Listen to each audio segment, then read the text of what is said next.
hongos con bacterias en una relación de dependencia. Juntos por siempre estarán.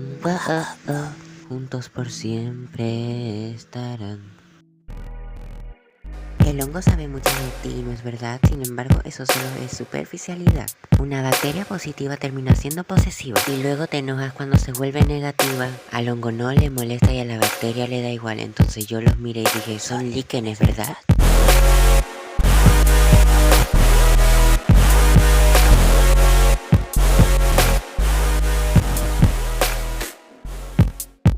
El hongo estaba molesto con la bacteria, pero en el fondo sinceramente le daba igual. La bacteria un día se enojó muchísimo con el hongo, pero realmente a ella también le daba igual. Entonces yo los vi y dije, son líquenes, ¿verdad?